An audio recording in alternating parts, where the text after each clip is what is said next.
Hello, you're listening to an episode of Dramas Over Flowers. This is The Long Yak, where Saya, Anisa, and Porma, that's me, get together once a month to talk about our current watch lists. Sometimes this means fangirling, but frequently this means disagreements and debates about motives and morality. Join us in our K-drama dissection by subscribing to this podcast, following us on Twitter at DramasOverflow, or emailing us your thoughts at dramasoverflowers@gmail.com. If you're supporting us on Patreon, thank you for every episode you help us create. For everyone else, thank you so much for listening. If you want to support us on Patreon too, our pledges start from $1 a month and they make production of this podcast possible. You can visit our Patreon page at patreon.com/dramasoverflowers. Now, every long yak is painstakingly transcribed by the amazing K-drama daydreamer, who can be found on Twitter at K-drama daydreamer. You'll find the link to the transcriptions as well as the timestamps of this episode in the show notes below. And now, welcome to our yak.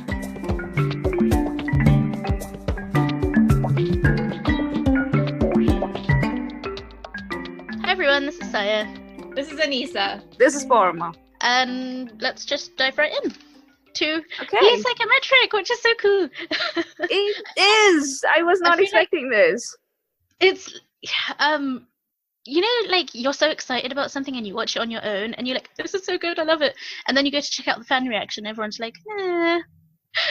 I felt a little bit deflated about that. But so I'm glad you feel this way. Can you remind me what the premise is? Because I remember hearing about this and then I just never picked it up. Is it like a mind reading drama or?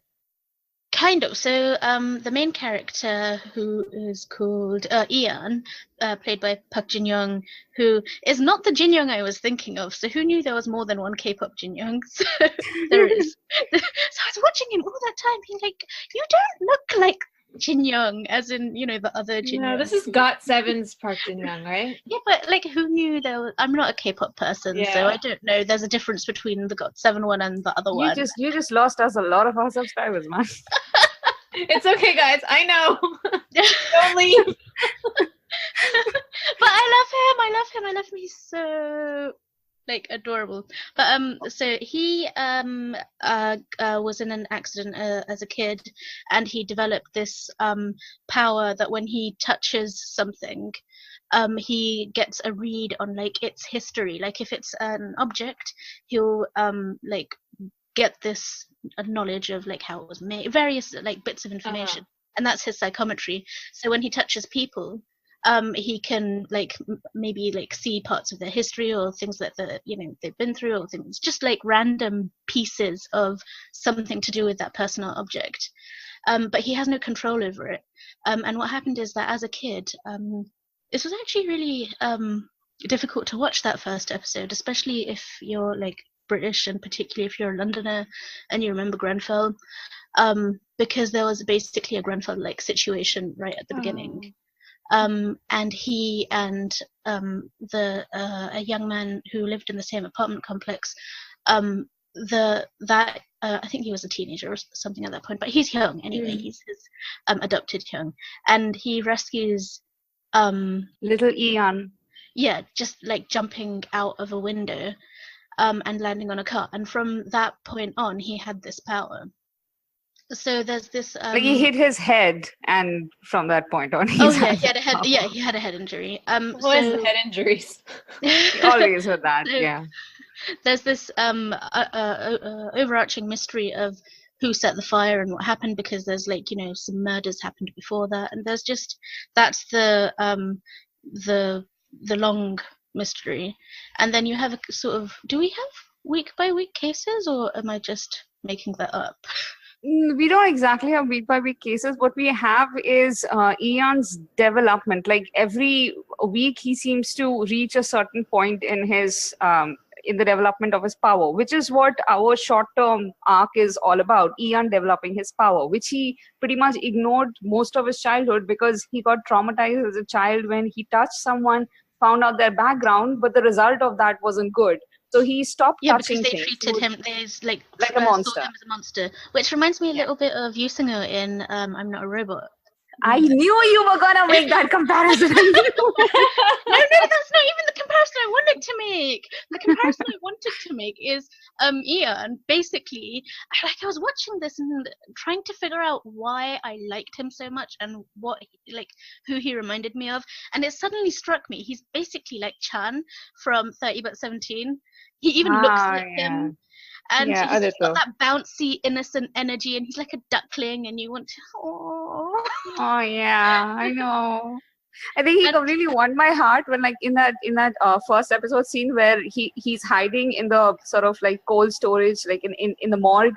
He's hiding from his Hyung, and his Hyung kind of like pulls him out of that cold storage drawer, and he comes out like hiding his face behind the bag, and then he's like sort of like shyly grinning at his brother, and it's like, oh my god, how adorable are you? And he loves him so much. Oh man, I love their relationship. Like, I couldn't figure out if Kang Sung Mo, who's the Hyung, who's much older than him, he's a prosecutor. Yeah, so they are adults now, right? So Kang Seung-mo, who's the Hyung, he's a prosecutor now, and he's like a really well placed, really like televised, well respected prosecutor.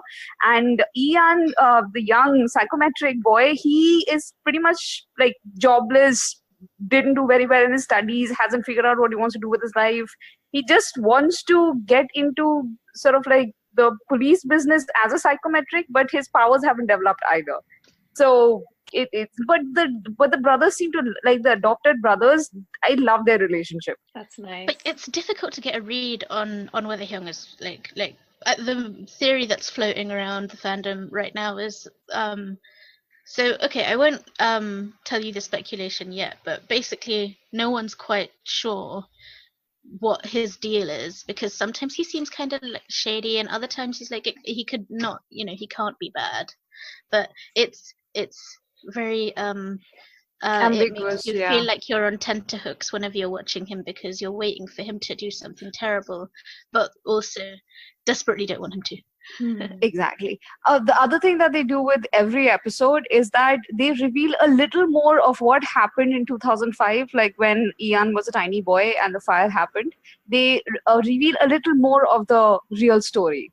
So initially we got one version of it, and then with every subsequent episode we got somebody else's perspective of that night.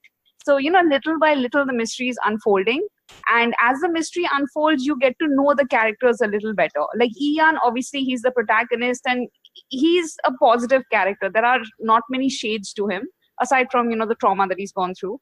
There is also his possible love interest, and also like the girl his age, which is played by, what's her name? Shin Yeon. I really love her. Man, she turned out to be so cool. She reminds me of Park Se-young in School 2013. Do you remember? Yeah, she does. Exactly. I was actually thinking of her. Like, and also a little bit of Soo-jung in Boksu.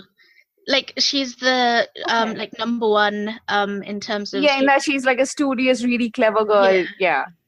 But she takes no rubbish. My one hesitation to watch this was that I didn't really know the actors and they seemed really young and green, but like, you guys are making me really want to watch it because they both sound really good and cute. Oh, they are really good. They are really good. The acting here is solid, and I like that.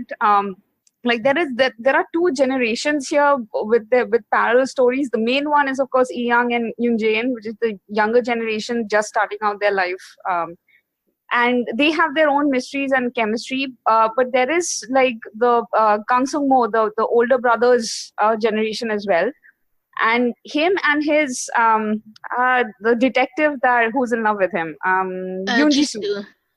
Yeah, Jisoo. I love their dynamic as well, because initially it had that old cliched, the girl is in love with this old prosecutor and he's ignoring. But I love that in the most recent episode there was a moment where she is asking him questions about a case and he's refusing to give her any answers, and she very sort of quietly says that I this is the thing about our relationship. You know everything that's in my mind and I never know anything that's in yours. And she says that with so much hurt in her voice, he actually stops and reveals an information that he's never told anybody else. And I love that. Like, he actually does care about her opinion. It's just that and it was really till that moment. Yeah, it was. but I like that glimpse, like that he does care. He's held himself apart, but it's not as if he doesn't care. So yeah. But you do wonder, like the way the character is, it makes you wonder: does he really have any feelings towards anybody else? And yeah, it was a really interesting thing. You both are gonna continue watching. You like it? Oh yeah, I'm like so into Oh this. my God, yeah. Into How far are you both? Up to date. I think it's 6 episodes. Yeah, right I'm now? up to date.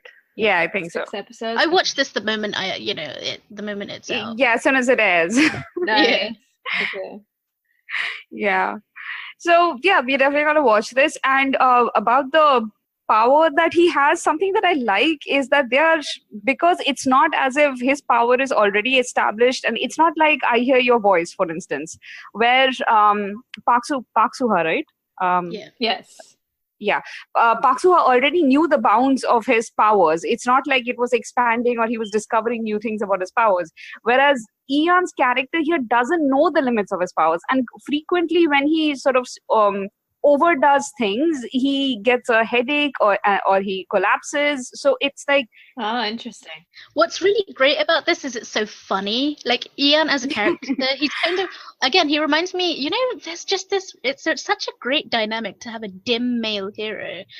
As in, he's not book smart. And No.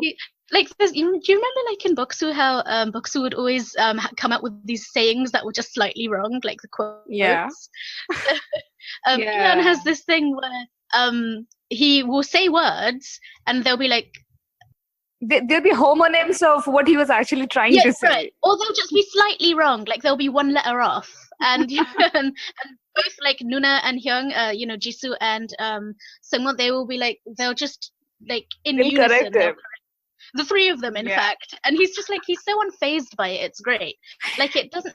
What I really enjoy about this is the way it takes that kind of the male ego, like the one that comes from knowing how great you are, like your own being overwhelmed by your own cleverness and intelligence, and just knowing that you're better than everyone else and like cleverer than everyone else. It just takes that whole element of ego out, so you're just left with the humor and the warm-heartedness and just the lulls. It's so great. It's so funny. Try out 2 episodes, Nisa. If you're not into it by then, just don't. Oh, I think I will be into you it. will be. It's just like I have to wait until I finish all my like final papers. Yeah, don't start it before, because otherwise you're not going to sleep all night, and then bad things will happen. So should we move on to the next one? Sure. Legal High? Oh, sorry, did I give that away too soon? Oh no, that's fine. Legal High, right? Okay, so I haven't actually watched much of this, just the first episode, and I am not sure about this yet. I'm gonna give it a couple of more episodes simply because I like the actors. I like Seo In-soo, the actress. I've seen her in I think just one other thing. Excuse me. I've seen her in just one other thing that I remember, which is 100 Million Stars from the Sky, and I liked her there. But I don't remember watching Jingu in anything. Do you guys know any? Oh yeah, Descendants of the Sun. Descendants of the Sun. Yeah, he's the second lead. That's where I've seen him. My God, he looks nothing like he looked there. What the hell? Genius Itebak. I may be saying that wrong. He was also the second lead ex-fiance, whatever, in Kim So-yeon's drama with the one where the heart transplant and what was it called again? I can only remember the terrible Netflix title, which is Beating Again. The Beating Again. Yeah, but I that can't remember Falling for Innocence? Wait, Falling for Innocence. That's right. Wait, he was the second lead, but I remember the second lead kind of being evil. No, spoiler, he's the fiance that she had at the beginning of the drama. Oh, the one who died. Right. Dude, I did not remember him from there. Yeah. His heart ends up in it says he was. It says he was in Mr. Sunshine too, which I did not watch. So I didn't watch that. Yeah. Never mind. Oh yeah, sorry. The other show I mentioned was Genius Itebak, just to correct the title. Oh, sorry. Right. I really like him. I think he's really, really good. He is really, really good. So in the first episode, he's just mad. Okay, he's mad as an insane mad. I'm just looking at the poster, and you said he's mad, and I'm like, yeah, I get it. Have you seen this poster? So from the post, I didn't actually get much of what this was going to be about. I went in without reading the synopsis or anything. I just started watching it. And so what this is about is like these are two lawyers, like Jingu's character, Go Terim, I think. Terim and Jain are both lawyers. Only Terim is, one of those lawyers, the only kind of lawyers that exist in drama land who have never lost a date. Sorry, a court case. Never lost a court case. And Jane is a newbie. Like she's an intern in a law firm. She has no experience whatsoever. And the first case that she has is one where she's defending a friend and she loses it. So she's desperate to find someone to appeal that case. And she hears about this guy and she already has a bad impression of him because he's insane, like I said. And she goes to him and trying to convince him to do the job. But he's like, you have to pay me a lot of money. And she's trying to appeal to his like higher moral character, which is not working because, like I said, he's mad. And also he likes money. What kind of mad is he? So he's the kind of mad where he will take a subway seat instead of giving it to a senior and say that the senior goes to a gym clearly because he's holding a gym bag and he's in better health than I am, so I need the seat more than the senior does.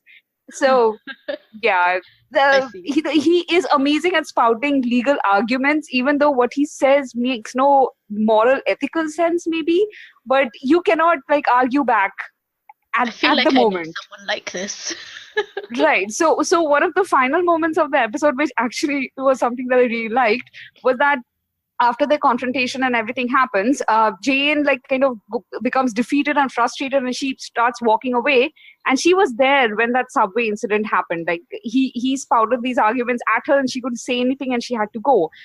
So now, practically several, like probably weeks later, at that moment when she's super frustrated that he won't take the case, she storms back in and she kind of gives him an amazing rebuttal. And he looks very sort of chastised, and he's like, "You're right, but it's 2 weeks too late. You should have said it then." And this girl looks crestfallen. And man, I really like that. But it's like he is mad in that sort of mad genius way. He is really, really obsessed with winning cases. And he's also sort of obsessed with expanding his legacy and his empire. And it's just something that he's like, people around him, people who care about him sort of feel concerned about, that he's that obsessed with it. But he's also sort of funny. So you would laugh at him if you knew him in person, but you could not argue back against him. So yeah. I am not sure how I feel about this drama yet because it's too confusing. So Jane's own character has this slightly weird narrative where she doesn't like hitting people, but then she gets almost assaulted by her boss, and she hits him, and he gets really hurt, and then tries to sue her, and then, well, whatever. She gets out of that, but after that, she starts training in martial arts. She's like, "Oh no, I can hit people now." So it is very random. So I'm not. Let's see. I'm gonna give this another episode. Yeah, and like this is a remake of the hit Japanese drama for 2012, and it sounds a little wacky in the way that I find Japanese like workplace, especially like workplace dramas. They tend to be pretty like off the wall and kind of wacky. Like which reminds me also. So Jingo's character, he's left this big firm, and the people of that big firm, like the guy who sort of like is the senior most lawyer, I guess, he hates Jingu for having left them and wants to destroy him. So he made up a case, like a case that Jingu had to lose. He is obsessed with sort of like pulling down Jingu's 100% winning rate. So there is that parallel story going. It sounds like a manga. Yeah, it's exactly what I was thinking. Like one of those where there's like continual battles. Yeah. Like one battle after another. Yeah. Also, Jingo's pretty But- good at like comic roles. So. He is. So yeah, he is. He got a lot of laughs out of me here. I mean, I was a bit frustrated about like not being able to pin down his character, but he is doing physical comedy amazingly, and his facial expressions they have this entire range of hilarious expressions. So You yeah, should try and, out Ad Genius as well. You'll enjoy him in that. It's an older what was that? It's called Ad Genius Itebek. It was the drama that he did. When did he do it? Just after. Oh, Just found it. before Falling for Innocence. So it was 2013 drama. It's a, yeah. Okay, cool. It's another workplace drama. Yeah. Speaking of workplace dramas about ad companies, did I ever tell you that I did end up watching Miss Temper and Nam Jungi? You yeah, watched but we it? never talked about it. You just mentioned briefly in passing that you'd watched it, but we actually didn't get to talk about it, so we can do that now. Okay, I mean, yeah, we have like 9 minutes. I can. Yeah, I did watch it. I think my expectations were really high because both of you said you loved it so much. It was enjoyable. I think I found it a little bit frustrating just because I think my favorite part was just like the dynamics between everybody in the office. That was really nice. And like their journey as a company was really nice. Like just of them sort of like figuring out what they wanted to do, and then they had some kind of that evil guy that was her ex-husband that like comes back and tries to ruin their company, played by Yeon Jung-un. You know, do you guys remember? Yeah. So that was it was like, you know, it was well done. It was still like, I think the love story was kind of lukewarm. It was super low key. It was low key, and I didn't mind that it was low key, but I think part of what I found a little bit frustrating was that like he was so vulnerable and like in touch with his emotions, and she was so cold and out of touch with her emotions, or like everything was so suppressed and quiet, which like I guess they were doing that thing where like they're opposites and then they attract and they make each other's lives better, but I felt like it made it a little hard to connect with the heroine at times. And so yeah, I felt like they didn't really like push the romance. The romance wasn't the point. no, I It was agree. sort of a very latent kind of almost there, but you don't quite see it. Yeah, Just and I assume didn't. that at some point it will happen. Yeah, I didn't mind that the fact that it was kind of left as a thing that would probably happen at some point in the future. It's just that as a boss and as like a team member, she was also kind of distant and hard to. And I mean, that did make some of the moments where she kind of cracked a little bit, like really feel like, oh, like she actually does love them and she cares about them. But I just found that like having her be so emotionally distant for the majority of the drama, just, I don't know, it just like dampened a little of my enthusiasm for it. I don't know. No, yeah, It that was makes good. sense. Can I just say that I didn't love it. I enjoyed it, so it's not kind of a, you know, not a go-to recommendation. I enjoyed it. I thought you would enjoy it more than me. So Yeah, I mean, guess it that was didn't a quite fun watch. No, it was a fun watch. It just didn't like leave a lasting impression, or you know what I mean. I was just like, oh, that was good, and then I just moved on, and which is probably why I forgot to even like talk about it on the drama on the podcast.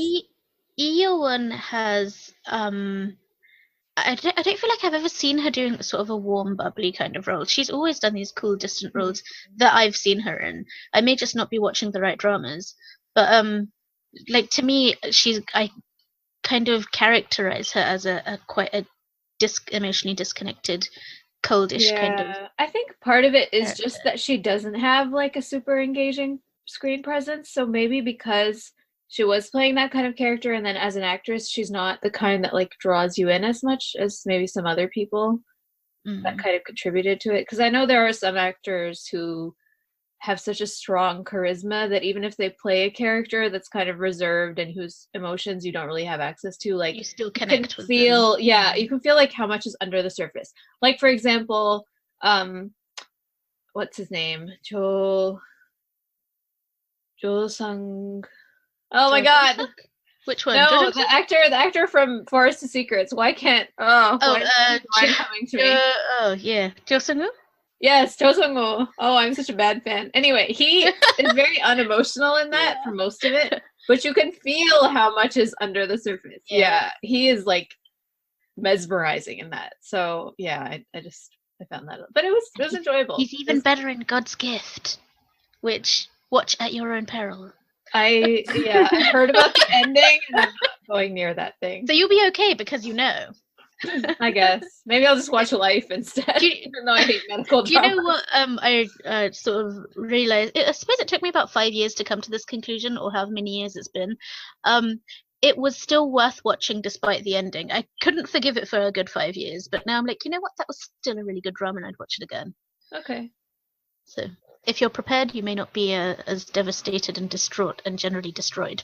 I guess, but even like the whole kidnapping and like the mother searching for her child thing is like a little bit it is hard dark. for me to watch. Yeah, I don't know, even without that ending. So if you're a mystery thriller fan, you should try it. But if you're not, then just enjoy the fun things.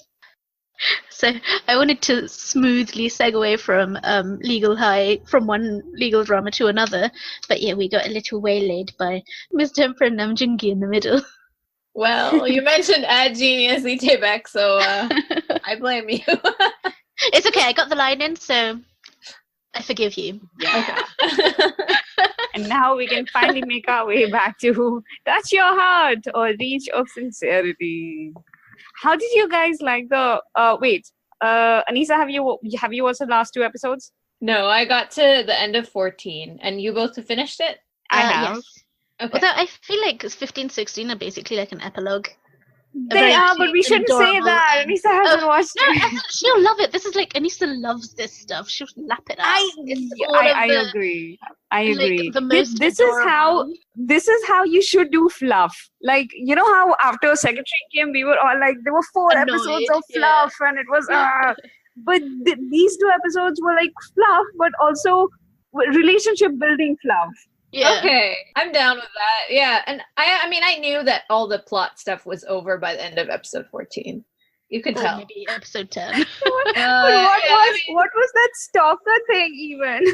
I really love how the show, it just makes such a valiant effort to be a serious drama, but we all know you're not a serious drama. You are a romance, and you do not need to pretend otherwise. We will love you. Actually, the fact that it attempted to be serious about it did make me like it more, because sometimes when it goes too deep into its romance, it murders the rest of the story, and it tried, and it made it feel more. So this is not just romance, but there can be serious romances and like fluffy romances. Like there are plenty of different types of romances. This is like romance by the book.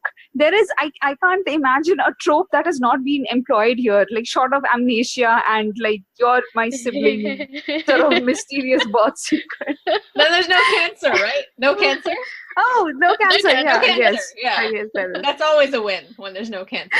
But you know, all the good like funny, sweet tropes, all of them have been employed, and and you know what? At the end of the drama, I probably because I was watching this while it was currently airing, I was looking back like there is this moment, and they said this is not a big spoiler, just a tiny one. Okay. There is a moment where Yuna's character, like after her drama has been aired and stuff, she is just giving a minor speech to her cast members and all of that stuff, and you watch that moment and you think weeks back when she was giving that adorable sort of thank you speech with her little award from the law firm in that camp thing. Yeah, and you're like it's like we've lived that moment with her, and I really like the quiet progress that was done in, like, there was character building done there, but it was so subtle that you could hardly see it. I mean, I like the callback. It's definitely her drama. Like, this drama lives and dies based on Yuna. Like, she brings so much life and like liveliness and humor. I don't understand why she's not always a lead actress. It's just I don't get it. Got so much charisma and like her little chip and range. I love her like so much. She went from Sunny and Goblin to this. I mean, come on, the range this woman has got. Like, how is she not?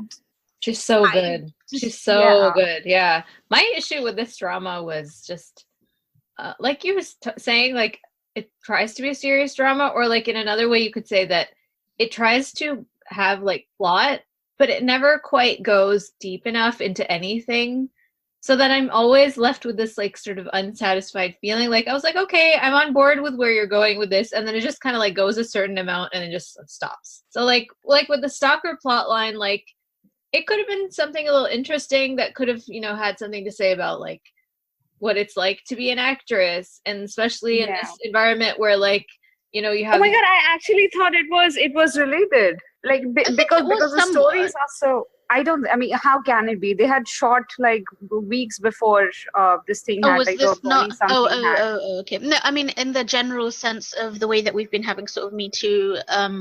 I guess, yes. I think that is what it was a callback to. Instead of like directly being about how like certain agencies push their actresses to sort of prostitute themselves, instead of being something something as dark as that, here the agency is like sort of like I don't know, gullible fools. A benevolent godfather. I wouldn't go that far. Yeah.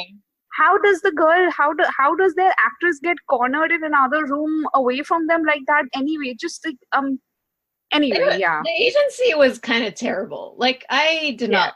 They were acting like they were on her side, but they were out for themselves, honestly. But and the manager, Opa, man, I had such murderous thoughts about that guy. Oh my god, I hated him. Oh, I hated him. He was so bad. I can't believe it. The whole thing with the noble idiocy and I'm breaking up with you for your own good was just like so annoying. Yeah, and she didn't even get mad at him when she found out that he was the one who had like sort of emotionally manipulated Lee Dong-wook into breaking up with her. The hell? I would have really manipulated him. He sort of straight up said you should do this. It wasn't like underhand. Yeah, but you know the emotional manipulation comes into into the thing where he basically told Lee Dong-wook that you're going to harm her career, so you should let her go if you love her. I mean, come on, that's a decision that the two of them need to take. It's just I was angrier at Lee Dong-wook for he did it behind Yuana's back. Because he lied to her, and he was like, "Yeah, it's definitely because I'm mad at you, and like I don't want to be with you." He didn't actually say it in those words. He was like, "Oh, come on!" Yeah, because of he said it's because of the things you said without saying it himself. So I felt like he was like he deliberately did that. Like he didn't bring those reasons out of his own mouth. He was just like going along with her story. I mean, I'm sorry, that doesn't make it better. I'm not saying it makes it better. I'm just saying that I think that they did like do that in a quite like in that specific way to make it like that. But also maybe I've been watching this wrong. I don't feel as mad as you guys did. I was just like I thought that he was. It was just that he had so many opportunities. He was watching Yuana suffer. I keep forgetting her name. What's her name here? Yunso. What's her name? Yunso. Yunso, right?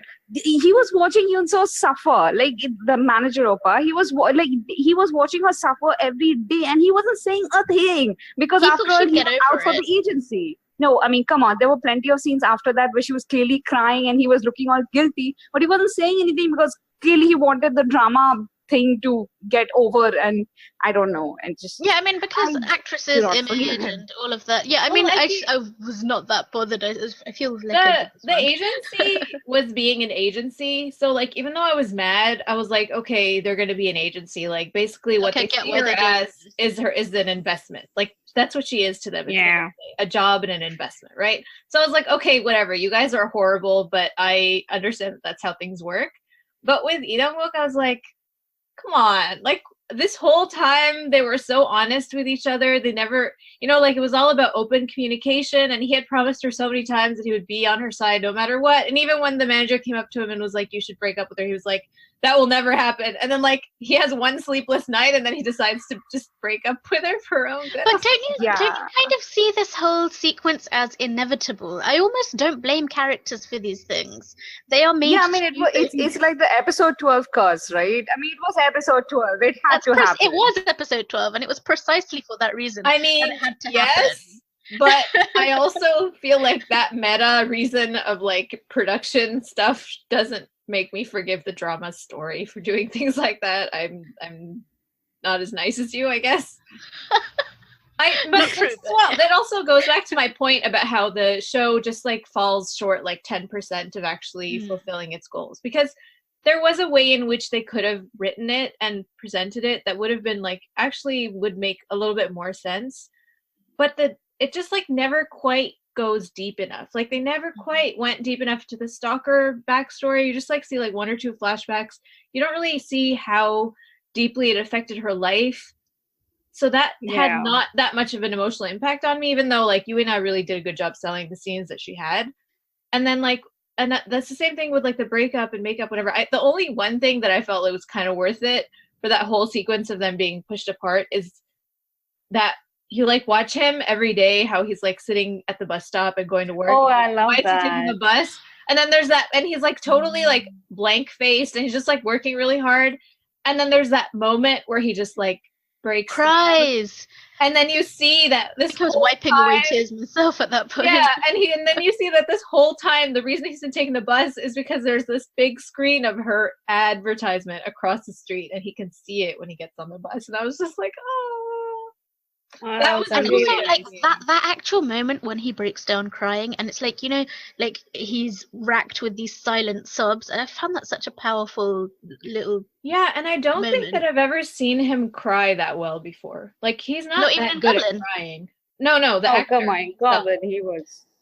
Yeah, Goblin was he was good in that too. But in He general, cried buckets in Goblin. Yeah, man, that was like epic crying, as in the weight of the ages. And No, but to be honest, in this particular drama, which as you said, it was Yuna's drama, Lee Dong-wook probably shown in exactly that episode most, because in every other scene that he had, like he brought his own charisma and persona with it, and he's adorable. We all love him, but it was nothing amazingly special. It was nothing that another actor couldn't have done, you know. But it's just that Lee Dong-wook heartbroken is something special to watch. It's just that he does it really well.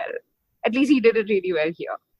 Yeah, I mean, I think in his earlier stuff, he wasn't as good at crying, which is maybe what I'm remembering, like My Girl and things like that. But Oh God, he was. I feel like no, he was more than not. 10 years ago, wasn't I feel, it? yeah, but I feel like for him, like acting-wise, Goblin was a turning point, because before that, I found him hard to connect with in like emotional scenes.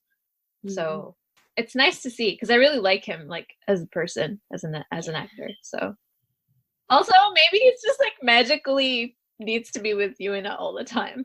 Oh man, I'm always sort of together. real life shipping them so much. I just want there to be like a real announcement that, I don't know, they're getting married or something real, not dating speculations, but like, you know, something real that I can just be like, oh, with like hearts in my eyes.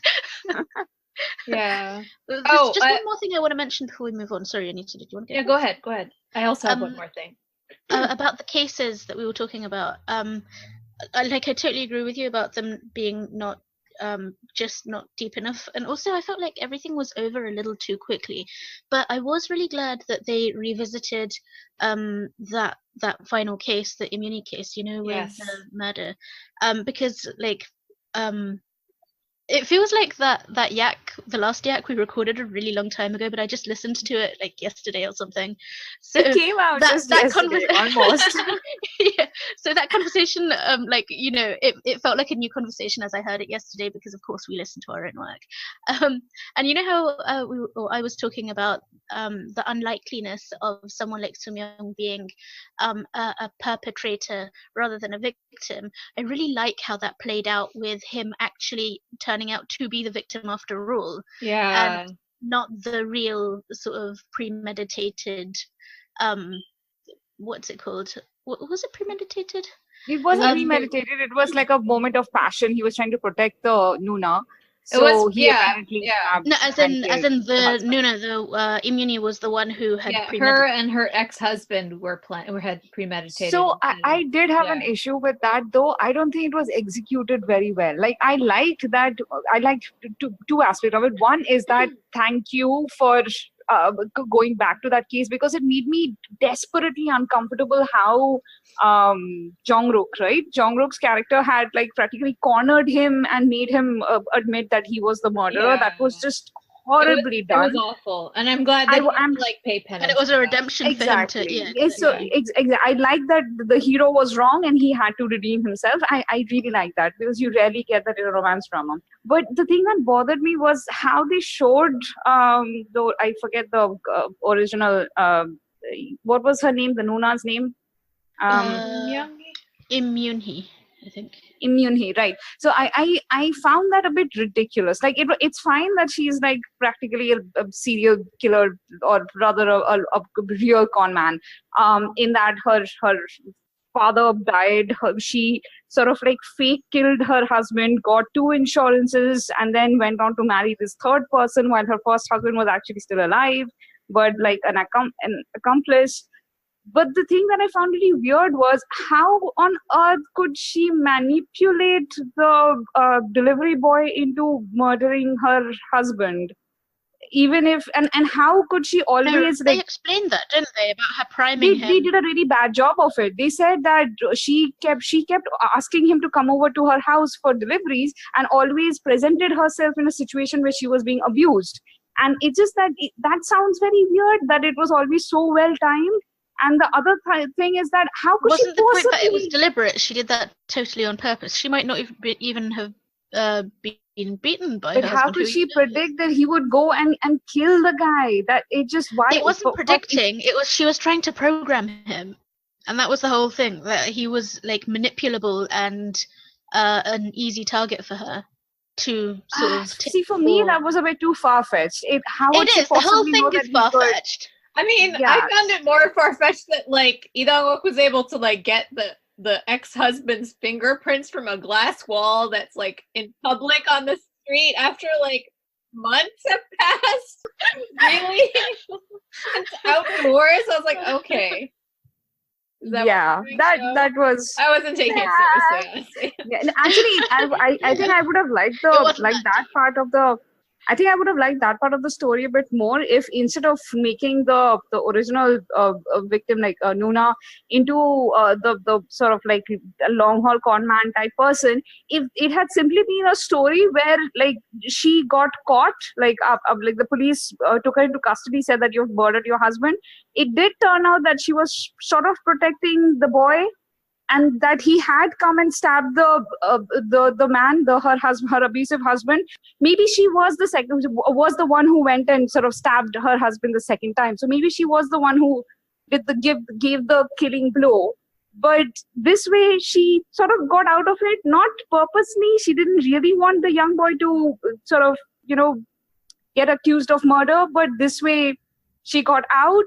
So she took the insurance money and ran. It's a little more complex, is all I'm saying. Like, but that's the thing with this drama, is that it doesn't bother to be that complex. Yeah, but it's actually less complex than what they gave us, which is this bizarre long con.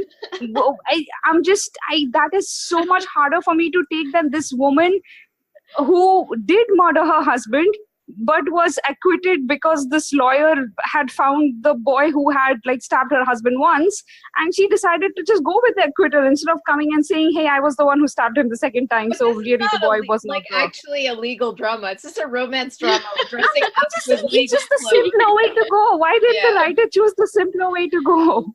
Yeah, I don't know. Because they just needed a villain is all I'm saying. Whenever you have drama, they needed to fill another hour. Yeah, that's what they need.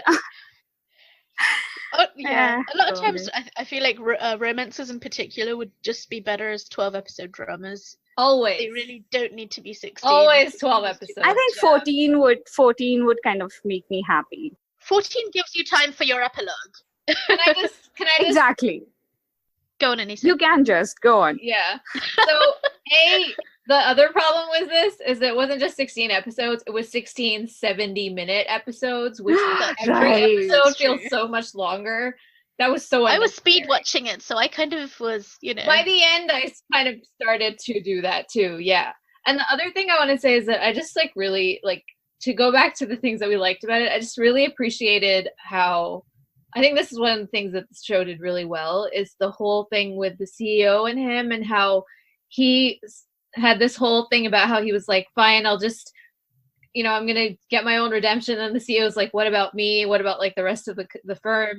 care about us, and like how he just like, and then even when he like resigned, he was like, what do you think of me? Like, you have been such an important person in my life. Like, what am I to you? Like, just a boss? Like, that whole thing of how Sewon had to come in and like be the middleman and get them to make up. I just like really like that whole thing. Like and especially their backstory and their relationship. Like, that was the one thing that felt really fleshed out to me. So I liked that a lot. Especially because he's been presented as this kind of laughable character most of the time, so you don't really take him seriously. He's just like this fanboy who thinks he's like cooler than he is, and then you get that moment of total sort of heartfelt seriousness, and you're like, oh, get me in the heart. Yeah, and you also realize like, oh, this is why Jungkook has been sticking around for so long. Like, this is their history as friends. Yeah, like and because you always get that vibe in their relationship anyway, that they genuinely care about each other, and that he's like Seo and Oh Jung-se is so good at this, is that he's got this great comedic timing. Yeah, he's always so good. Yeah, but he always brings that emotion as well. Like like simultaneously he's making you laugh at the same time as he's making you sort of clutch your heart. So he's really great. And he's been the saving grace of many a bad drama. Agree. Yeah, I'm looking at you, Miri's choice. Oh God, that drama had no saving grace. Let's not go down that dark path. I would just start ranting. Oh man, I hated that drama. But yeah, on the whole, Tetra, it was fun, right? It was like a really fluffy, cute, adorable watch, in my opinion. Yeah. Yeah. And the other thing, just one last thing, which is that, like, we were saying how low-key and low conflict the romance was. In a way, that felt kind of revolutionary, because we're so used to having so much conflict in romances. So for them to, like, like the jealousy stuff, or, when Jungkook is on a blind date and, instead, like, there's a certain formula for what should happen next. And then it's not that. And she's like, oh, everyone thinks you're so cool. How am I going to deal with this? And it's so refreshing to have... That's what made the fact that it used like every trope in the book easily digestible, is because they didn't do the thing that they always because it was like, it did subvert it, but in like the way that you wouldn't have expected, but in a drama, but you would hope for in real life. Yeah. That was really nice. Yeah. Okay. I think we can segue to our next legal drama. Even if it's not on the list. Oh, I had a really good segue though. Oh no, go on, you do it. Okay, so I was gonna say, like, we could go from romance by the book to romance is a bonus book. Oh, that is a really good one. I was gonna say let's just go straight to Your Honor, but let's do this. Okay. What did you think of Romance is a Bonus Book? We all finished it, right? Yeah. So I just love this show, beginning to end. I love the whole thing. Yeah, it was me too. Sort of lyrical and poetic and totally unrealistic, but it was so enjoyable. Yeah, and like you were saying last time, it's such a writer's drama as well. Totally. Almost to the point of being a little bit self-indulgent, but like, I feel like all three of us just enjoy that, so we don't care. Like, you don't want too many dramas like that, but every once in a while when a drama like that comes along, you're like, it reminded me a little bit of, like Poem a Day's poetic interludes. Like, it was a kind of, it had that kind of sort of what is it called, sort of self-reflective, slightly poetic interludes as well, like especially when the credits were rolling at the end and they would have these little passages of like snippets of their feelings for each other and the things they think. I just, like, as a writer, I love that so much. Yeah, as a TV watcher, I didn't quite love it. As I feel like out of the three of us, I'm not as 100% fully enthusiastic, but I find this is a really rare drama in that, like, my feelings about it after it has ended and how I feel looking back are actually fonder than the moments when I was watching it, which is weird. I've never had that experience before. But like, once the final credit rolled and then they were like, "Dear viewers, the moon is beautiful," I was just like, "Oh, I'm dead. This is so nice." You killed me now. Ended. Yeah, it was so, like, that scene of them like holding hands and running through and their coworkers are all like, "Wait, what?" Like, everything about it was just great. The epilogue was great. I just have so much affection for these Kyoto people. Like, they're just like it was such a like a family. It wasn't so much a work. It was like a workplace family kind of drama. As in, you really felt the bonds between the people, them, the love they felt for each other, the lengths they would go to for each other, and it was just like you kept, like those bonds and things kept being tested and pulled and challenged and stretched, and yet they would always sort of come back to each other with a deeper understanding, and you know, their feelings for each other would just kind of grow, and then the trench coats were great. Easy, oh my god.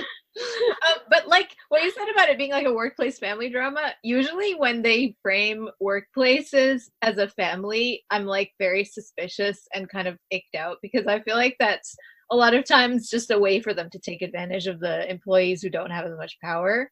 But in this case, I really did feel that it was a pretty egalitarian sort of I mean, there's still some power dynamics, but you did feel like that genuine feeling of like they all. Oh, like how much did you ship Goisa and the CEO by the end? Oh my god, they were so cute. I'm so ready for this. And also, I love like the CEO, similar to like Touch Your Heart CEO is, and I like that these two are sort of concurrently airing as well, because we got these two really good CEOs. Yeah.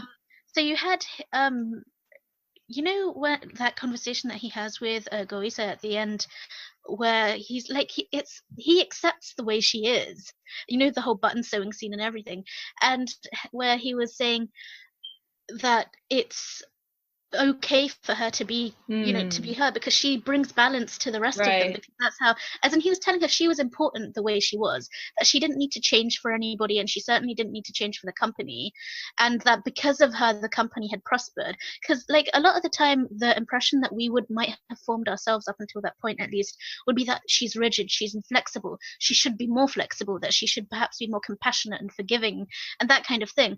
But what he tells her is no, that actually we need you to be like this, because it keeps all of us in check, it keeps the company moving. And like, you know, there was that point early on where Una tells her, don't forget that the company is made up of people, and it's a really nice counterpoint to that, in that the company is still a company, it's still a machine that has to operate in order, you know, for the benefit of those people, even if it sometimes seems like it's heartless.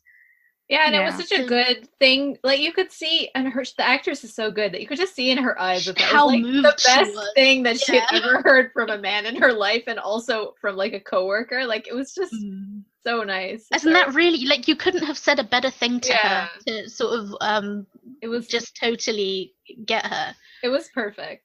It's a perfect really moment. Yeah, true. Irma, we've been talking. And you have sorry. No, it's because in the last yak, I think I kind of spilled all my feelings about this drama. So I'm enjoying listening to you guys. Sorry. No, go on. I was gonna say there's one thing that we didn't mention last yak, which is the sort of inside look at the publishing world that this drama gives you. We have a lot of dramas that are sort of set in publishing companies, but I don't think any of them have sort of focused so lovingly on books and the process of creating books and the life cycle of like the written word. It was a love letter to books, honestly. It was, you know, again, as a reader, it's just such a, like, I loved that part of it so much. Agree. But also, I liked how they showed it's like, Gweru was one kind of publishing house and almost like an idealistic version of what a publishing house should be. And then when Dani gets kicked out, or rather she leaves because she just, like, there was that humiliating situation. And she and then Director Go gives her an opportunity to go and work for a small, which again was a moment I loved, because here is a woman who worked by the book and pretty much pushed Dani out of the publishing house. She wanted Dani to leave at that moment because in her mind she was making everybody else uncomfortable, working as a lower level staff when her qualifications were so much higher. That's a hierarchical problem to be addressed elsewhere. But I love that even though she went by the book, she had sympathy enough and she saw enough potential in Dani that she called her and she was like, here is a small publishing house, start here, work here for a year at least, it's going to be a struggle, but just stick it out. And then Dani goes in there with all of this optimism, and then within a couple of weeks she's like done. It's like the worst that our publishing house could possibly be. And so That's funny. I like that. I like that they didn't just show us like the blossoms and the rainbows of what as if like the entire publishing house is full of book lovers and nobody tries to take advantage of people. So yeah. I think the only other two things that I want to add are like I didn't really feel from the beginning. I didn't really feel much chemistry between the leads. I felt like the way that they're sorry, they're really good actors. Outraged. Okay, sorry, but keep going. Go on. I mean, they're really good actors, and they did a good job, and the writing was really well done. But personally, for me, I didn't feel as much chemistry. So for me, like the whole ensemble cast was like what I really enjoyed. And then the second thing is that, like, as expected, the whole thing with like the writer that disappeared and he was like secretly Ji So-shin's dad, and there was this whole plot line like that was not satisfying for me because there was no emotional connection. It was so everything had already happened off screen. Like, we don't know this guy, like we have no connection to him. It was just a really weird, unnecessary plot line that, like, I don't know. It was I have extra. I have a theory about that. I have a theory about this. So I was thinking about why it was necessary for the writer to include this plot line, because everything was stitched together so well. This sort of like hidden writer thing where Guru is this misunderstood publishing house by the rest of the industry, and nobody knows the secret of where this writer went, and just it was unnecessary and had nothing to do with the rest of the plot. So I was wondering why. And it occurs to me that Romance as a Bonus Book is essentially Dani's story. I mean, there is the ensemble cast and all of that stuff, but it's Dani's story. It's not Yunho's story. But the hero of a drama needs to have his own hero moment. And in Dani's journey, yes, in all of Drama Land, show me a drama where he doesn't.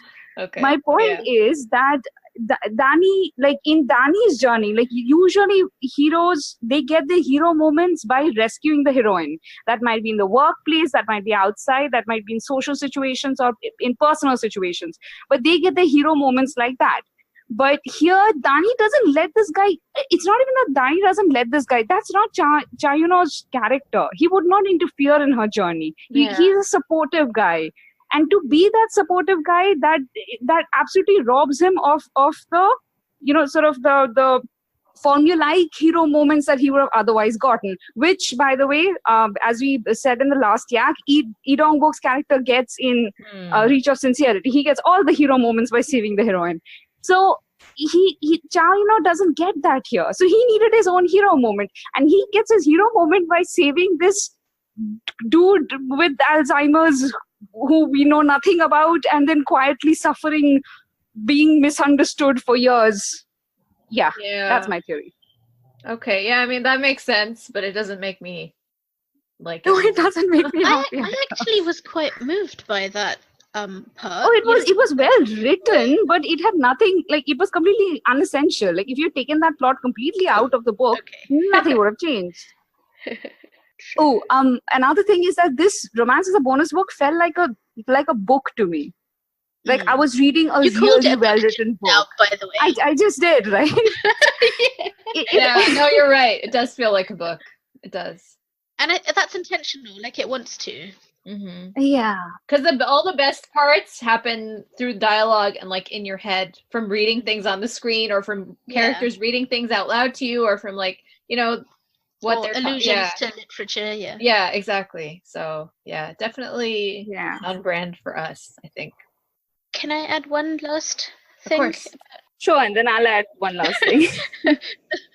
So, like, just to be like somewhere in the middle between the two of you about the chemistry, I didn't feel they had no chemistry. I just felt like, did you guys finish watching Boyfriend?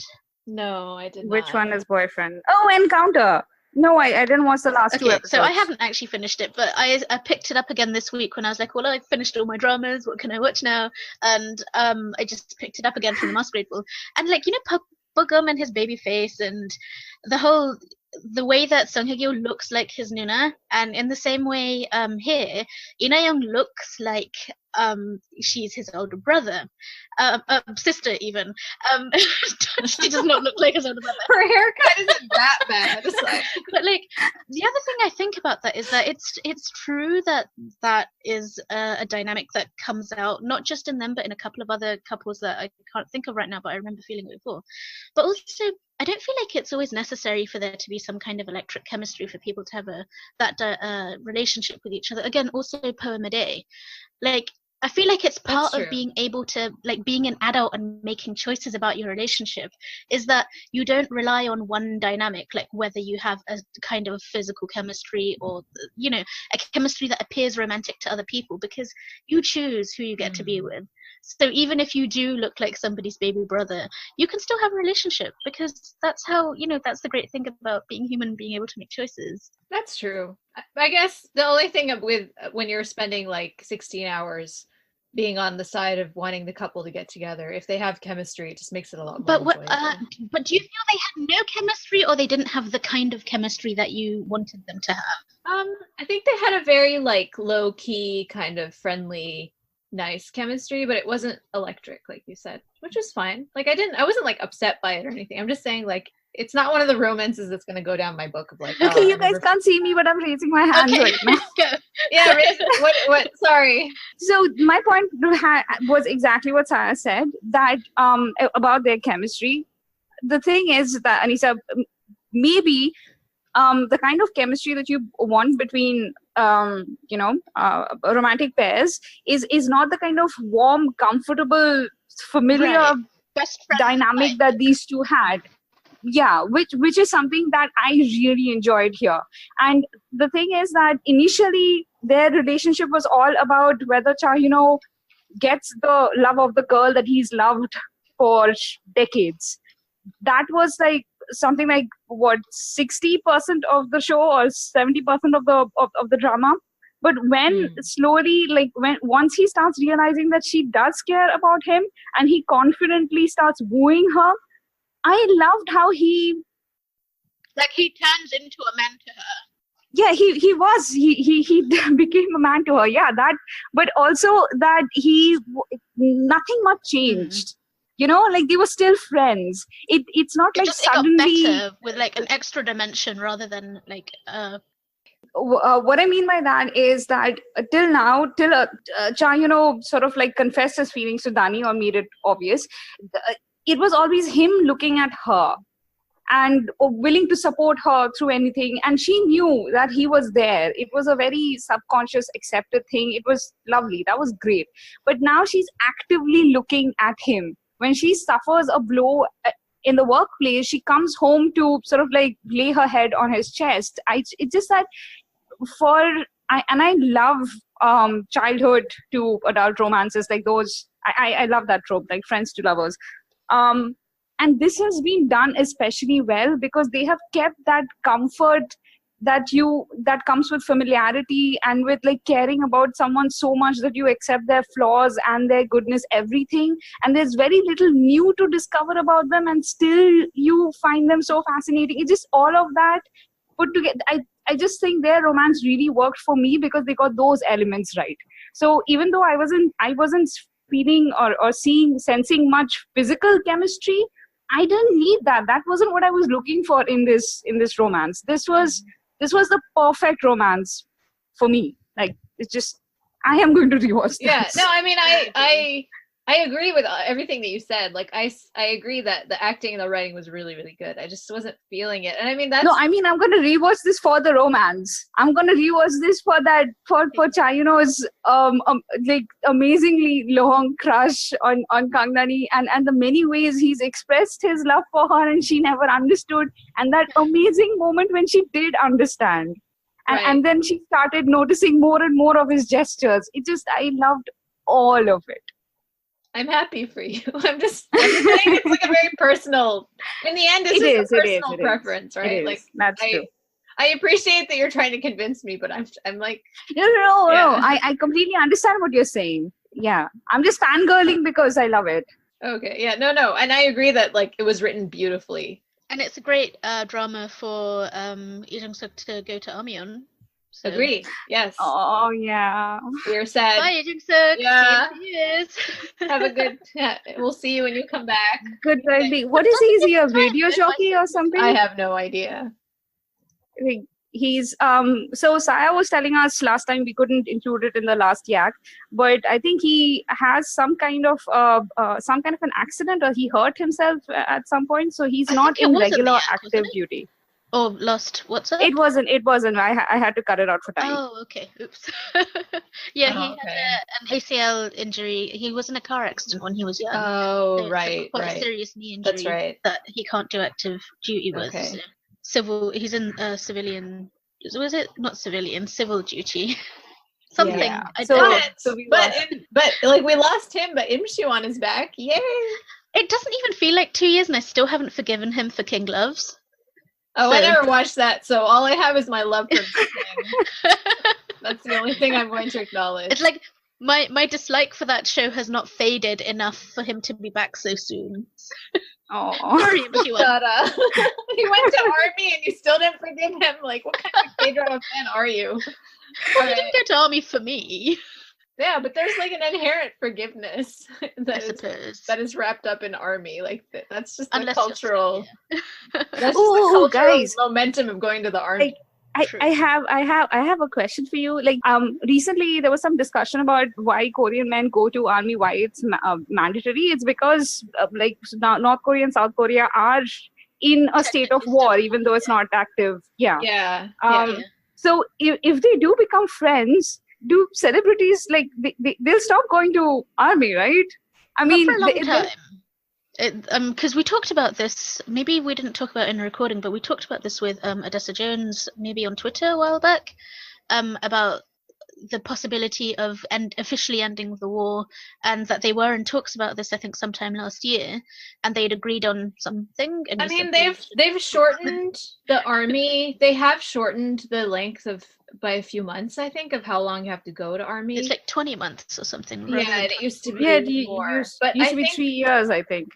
or like 2.5 years. But I don't know how quickly, reunification is not going to happen that quickly. Right, it's No, not going to be overnight. yeah, It's and gonna be also- quite some time. I don't know because like No, but I'm just talking about general peace. And if it is peace, then technically you don't need these young men to go to the army. Eventually, right? I mean, eventually, but I think we're a long way from that still. yeah. And there's a least lot we of say there's a Jenmole. lot tied up in like the military and the way that it's tied up with like manhood and the way that it's exactly. So in my head, I'm thinking that if like it stops becoming mandatory for a period where agencies still be sending their male stars off to the army just to give their fans that feeling of, oh, you're going off to the army, even though you don't Oh, need to. definitely not. You think they're gonna go if it's not mandatory? They will never go if it's not mandatory. There's But no it way.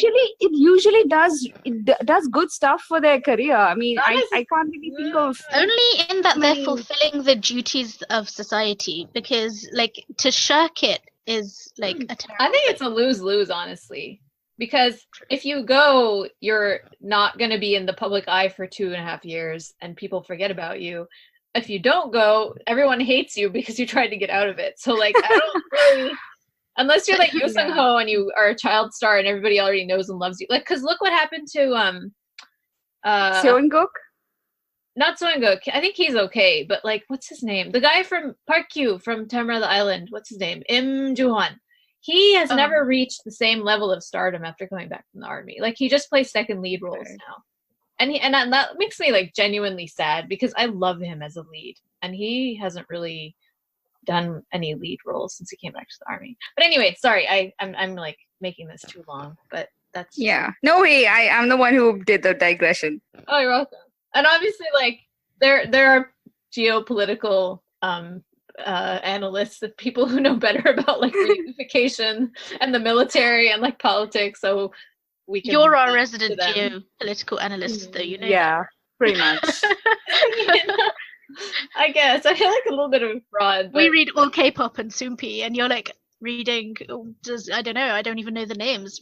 She's reading thick books on written by thick very textbooks. Yeah. yeah, stuff about like colonial modernity, and yeah, it's lots of fun. It's definitely not. Okay, and on that note, we move on to Because It's the First Time.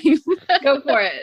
So after Romance's bonus book finished, I was like, I had this like emotional high, and I was like, I need something else that feels just like this. So of course I went and researched the writer. So Because It's the First Time is a 2015 youth drama that aired on the cable channel On Style. It's from the same writer as Romance is Romance is a bonus book, not Romance is a romance book. Jung Hyun Jung. And because we talked about her other works in the I Need Romance franchise and stuff like that, but this is like a little bit different. And so I was just like checking out the wiki page and hopping from drama to drama, and I landed on this one. I was like, youth drama, I like those. And then I saw the list of actors, and it was like, Choi Min-ho from Shiny, and I liked him from Hwarang. There's Kim Min-jae, who was, various things in various things. There's Lee Kyung. There was even tiny Jung Yoo-jin in this, and tiny, very brown Jung Yoo-jin. I was like, oh my god, you're brown, I love you. And Park So-dam, who I don't like very much because I haven't seen her in anything that I like her in. I was like, I know all of these names now, or at least I recognize all of these faces. So I started watching it, and I was like, watching the first episode, and I had the strangest feeling that I'd seen it before. And then I carried on watching, I was like, I've definitely seen this before. Carried on watching, I was like, I have absolutely seen this before. And then I went and looked up, what year it was, and it's like, and it wasn't on my list because I keep a very meticulous list of what I watch now. And it wasn't even on my list. So I was like, what? Oh, no, clearly I dropped it by episode 1 at that time. I must have watched it at that time because I think I watched it when one episode was out, maybe. And still the same reason I wanted to drop it, for the same reason, which is that the heroine, really, I just didn't enjoy her. And this is Park So-dam being sort of the candiest of candies, and I don't know, there's just something about, maybe it's that ugly sort of pixie helmet cut that I just really don't like. But I just didn't like her character at all. But now I've stuck through 2.5 episodes just because I like the rest of the cast. And it must have been that the first time I watched it, I didn't know who anyone else was. I think the only person I would have recognized then would have been... No, I didn't recognize any of them.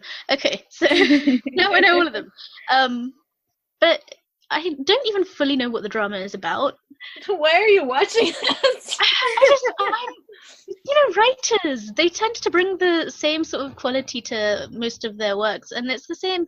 It's in the same line, like it's romance and it's youth romance. What's not to like? I love youth romance. That's true, and I guess, yeah. It's and Lee Kyung is, I think, still a struggling actor in there, or at least a wannabe actor. His character or in real life? His character. Oh, okay. Like, in a family of overachievers.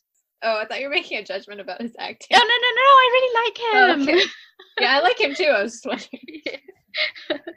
So yeah, I don't know. I'm pushing through. I'm like watching it at 1.5 speed or something. So I'll give it another 2 episodes because sometimes it does take a couple of episodes to get good.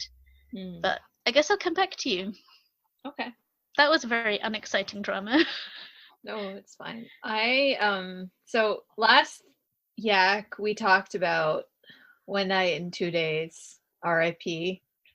And I was saying how much I enjoyed Yoon Si-yoon as one of the cast members on One Night in 2 Days. And for people who aren't aware, after the whole Burning Sun scandal erupted, Jung Jun-young was immediately dropped from the show.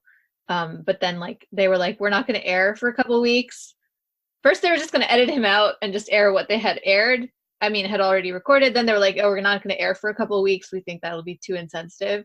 Then they said, and then this insignificant gambling scandal came out about Cha Tae-han and Kim Jun-ho, who are 2 of the other cast members who I actually really like. And it was an informal game of golf where they had gambled a few thousand won, I think. And then it just became they apologized and quit all their shows, and now it's just been indefinitely canceled. And it's been blocked on their YouTube channel, which they had made it. Remember last time I was saying that they had made it available for like international people to watch with subtitles? You can no longer see it on YouTube. They've blocked all of those videos. How do you feel about that? Do you think that's a good thing or a bad thing? I mean, I think it's a little strange to block the old videos because it deletes all of the community and the comments and the views, and it's like invalidating that experience, which a lot of people really loved. And like season 3 has a really passionate and like the fan base is really strong for season 3, and I personally think that it's been the best out of all 3 seasons, because and I don't know, I didn't watch very much of the previous 2 seasons, but like I felt like the cast had really great chemistry, and there's all this like Kim Ji-hyuk, his last few years of life, like a lot of that is captured on here. And I don't know, there were 2 episodes or 3 episodes where they like those are all gone. Everything is gone because Jung Jun-young was on there from the very first episode of season 3. But on the other hand, like I understand their position too, because it's such a terrible and disgusting violation, and for them to still air those episodes or to make them available, like, and I suppose they like make money from that as well, right? Yeah, so they wouldn't want to profit off those episodes. That makes sense. Yeah. So and yeah, it's just sad because I got so much enjoyment. That was like the one variety show that I really loved and watched consistently. So, but on the other hand, like bringing him to justice is so much more important than any of this. So, you know what was really weird? Like because of my ear infection, I was editing this episode really late. And by that time, the Burning Sun thing had already come out. And I was listening to you talk about this show at that point, and I was like, damn, this is going to hit Anisa so much. I was listening into it yesterday, and I was just feeling kind of sad. Yeah. I think Saya said it really well when she posted on DB that it's kind of like a time capsule situation, that segment that we recorded. Yeah, when I was listening to it and then I posted on Twitter, I was like, this unintentionally became my like last goodbye of like, Yeah, but I mean, it is what it is. Like, what can you do? There's just like horrible men ruining things for everybody else. That's not a new thing. Unsurprising. But it's sort of my long intro to talking about why I started watching Your Honor, which last month, Saya, you said you should watch Your Honor if you miss seeing Yoon Ji-yoon on screen, which I had been missing seeing him in dramas. And it definitely took away the bad taste left in my mouth from The Best Hit, which made me like extremely ragey and upset. And it was just like a really nice, it's not like a super intense, but it has enough drama and enough like thrills to keep you like, engaged. And I cared about, all the conflicts and him as himself and him as his twin brother, or like that doesn't make sense. Yoon as the 2 different brothers, like you instantly knew who he was playing in that moment. He played identical twins. Yeah, he plays identical twins, and like one of them is the hero. So and like at the beginning, the way when he is playing the hero, he mugs for the camera so much. But for some reason, some people didn't like that, but I found it really funny. I mean, I usually hate that, but with Yoon, like he's just so charismatic and so funny that like I didn't mind, honestly. I was just like, I love you. So he did a really good job, and he really sells the emotion and he really sells the comedy. And the heroine was generally very good. I liked her a lot, and I liked that she had her own journey. I remember you had mentioned when you were watching it that like they did a good job with the sexual assault sort of and like harassment storylines. And I agree, they really did a good job in showing how workplace harassment sort of plays out in real life, and also the consequences for a person who like actually tries to get their rapist convicted, and how humiliating and horrifying like the whole process of like going to court can be, and how difficult it is to actually get justice, and how these like jerks with money can just like get away with all of this, and the fallout from that. So I really appreciated how well that was done, in contrast to some like other dramas that aired in 2018 at the same time. Yeah, It was actually concurrently airing, I think. Oh, really? Wow. With, the drama. Yeah, I think you're right. So yeah, and it was just like a really nice love story. It was a nice journey for the main character who goes from this like gangster to someone who has like a sense of justice and really wants to make the world a better place. I liked the twin brothers storyline with his girlfriend slash ex slash I don't know what, but like the reporter. I liked her arc of like she had her own little journey to go through at work as an announcer. So yeah, it was just really well done. The mom was trash. Yeah. But that mom always plays terrible moms. That actress always plays. Yeah, but yeah, it was good. I highly recommend it. It's an enjoyable watch that is not like stressful if you have a lot of stress going on in your life like me. So do we have any? We have one more, right? We have yeah, so this is a web drama that I picked up just today. Actually, I was just browsing Wiki to figure out what else. Did you? I did. And to explain that pun, the drama is called "I Picked Up a Celebrity on the Street." So okay, do you guys remember Kim Ga-eun from I Hear Your Voice? Like she was the school oh, I love her. Yeah, Kim girl who was a bit of a bully. Yeah, oh, she had a crush on Is she the one with the blonde hair? The one with the blonde hair? One with the fake blonde hair. Yeah, that one. And she's adorable. She's always a good actress. So, and this is the first time I'm seeing her in something after that. I think I might have seen her in something in the middle, but it was Because This Life Is Our First. She was also in that. One of the friends. Yeah, she was.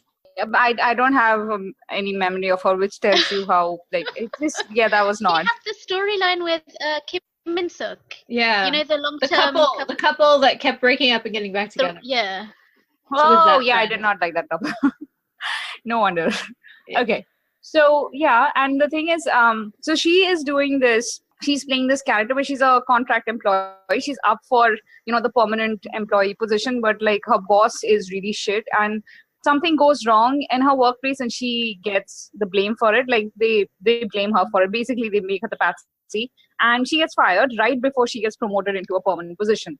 So she's in this horrible mood and she's ready to kill her boss. And it so happens that her company is has a contract with this really famous actor, singer guy who's played by Sang-hoon.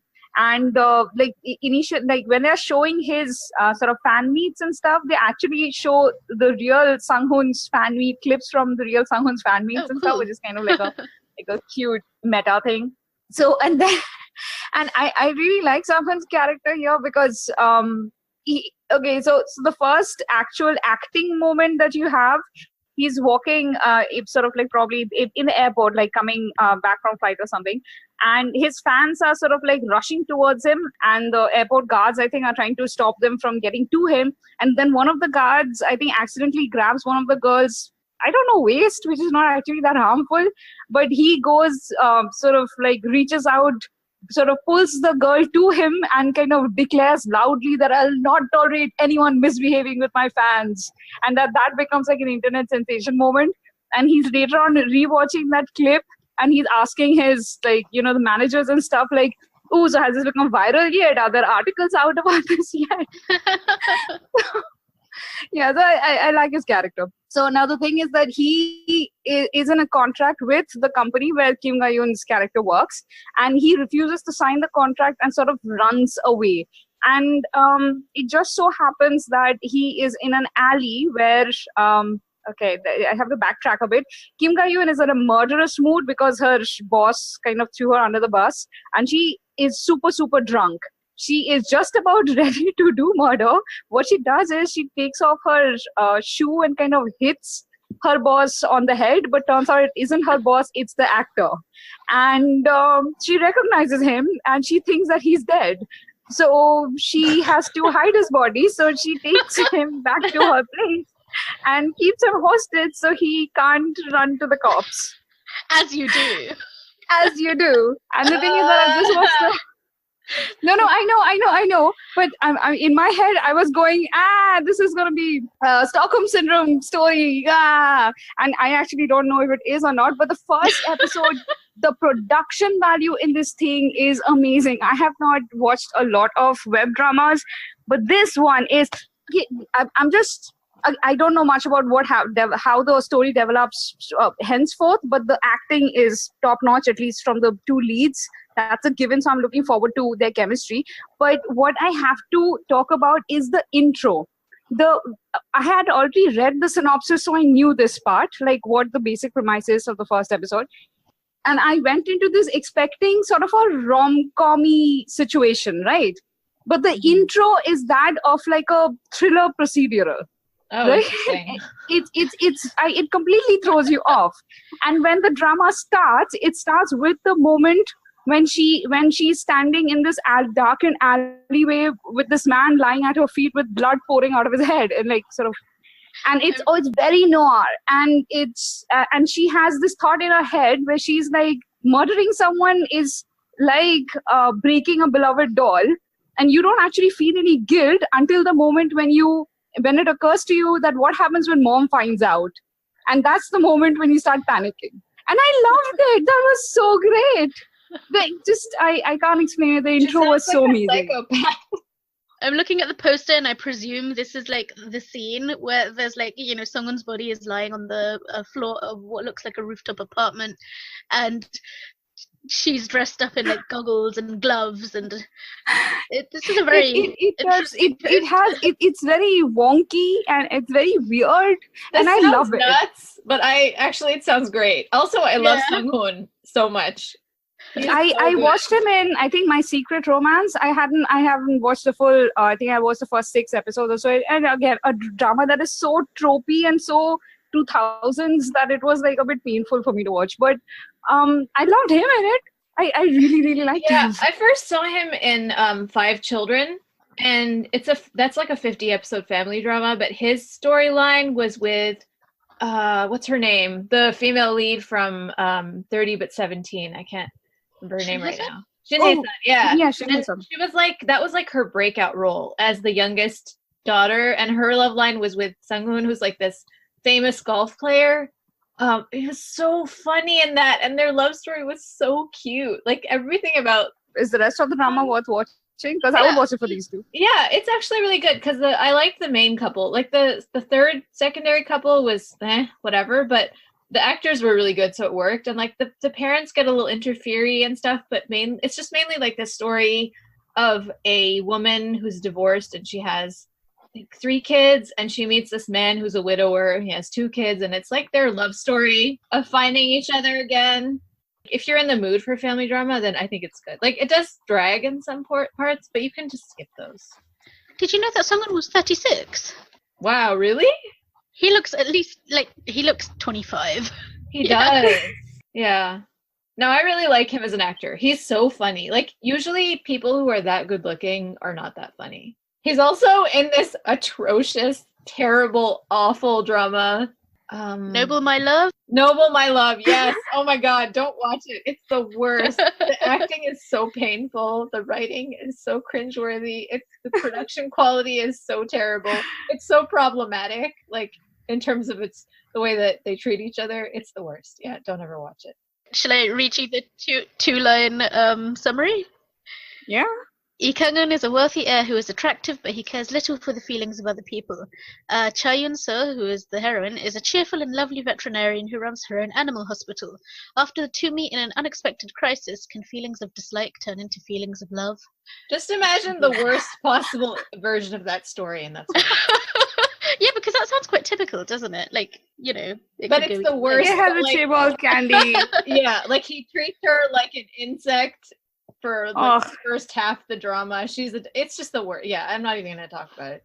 Do you guys think that trope has died finally in dramas? Like, it will never die as long as there are teenage fangirls. But do you guys? No offense to teenagers. Yeah, no, it hasn't died out, but at least it's not the dominant narrative anymore. Like before, it was hard to find something that wasn't like that. Like 10 years. Like we've talked about the rise of the beta male and all of that, but now it's just that it's not just the rise of the beta males. It's more like you have the alpha males, but they take out their testosterone emotions on other stuff, not the heroine. Even when the dramas do have that kind of hero, like there's more of a tendency to be self-aware about how problematic that is, and that they're actually going to be on a journey to become better. Whereas I think before, a lot of dramas were just like, this is just who he is, and he's just gonna stay like And this, it's hot. and she's gonna fall in love with her. Yeah, and it's hot, and there's nothing wrong with it, and she's just gonna turn into a doormat who like follows him around like a puppy, and that's the end of their love story. Like, I don't see that as much. I still do see that like he's terrible in the first couple of episodes, and he gets to redeem himself. Like, that's still a pretty popular trope. So okay, for instance, Legal High, you have Jingu, who is mean and dismissive of everyone, but you have Seo Su's character, who would be a doormatty candy character in other dramas, I guess, but here she's the one who's learning martial arts, and Jingu's the one who's terrified of getting beaten up. Like, he's like, anybody threatens him and he crunches up into a little ball. So it's just like they play with these characters now, like the old trope. So There's I more enjoy nuance, but I do feel like in some ways the candy chaebol has gotten enough of a criticism that now they've shifted to like the really smart guy and the experienced older guy and the young rookie who are in the same workplace, or like he's her boss, or like he's the sunbae, she's the hubei. Like, I think there's more of that. So there's still like a power differential, but it's sort of, which is why I love whenever they have a Noona romance, because the power differential kind of gets corrected a bit, and I like that there are more and more Noona romance with every year. Yeah, somewhat. Although even when there is a Noona romance, it always has to be that she is in a subordinate position to him, and he's like better off in every way, and the only thing that she has over Not always. There's the witch's romance. Yeah, there is Encounter. Oh yeah. Boyfriend. I'm sure there's more as well. Yeah, but those are unusual. Like, you have to admit, most of the time. Probably, yeah. Yeah. At least at this point, that is still sort of norm. I would like to see more dramas where the woman is in the more established position and the guy is still struggling, as he should. Dalja Spring. Again, the guy is still struggling there, right? Yeah, I mean, Dalja Spring was so good. Also, he was just good in every way. So yeah, and I do is also one of those where the woman is in the position of power, but like, I know that wasn't a great drama, but like, there were things that I really enjoyed about it. So it was bad though. I know it was one of those where like I knew it was bad, but I was enjoying it anyway. Okay. Just Kim Sana as that character was such a killer, like in the best way. She was so good. Yeah, she's basically this really powerful CEO at a shoe company, and he's like this unemployed bum, and they have like a one-night stand. She ends up pregnant, and then he like ends up running into her in like a workplace environment, or like he works with his dad as a cobbler, and somehow they cross paths. I don't know, but anyway, it's a whole thing. Actually doesn't sound bad apart from your warning. It wasn't a bad concept, but Im Soo-young was the second lead, and she couldn't act back then, and also her character was really vapid and terrible, and then like it just wasn't well written, sadly. But there were a lot of things that I liked about it. But anyway, that I don't recommend it, so please don't go watch that.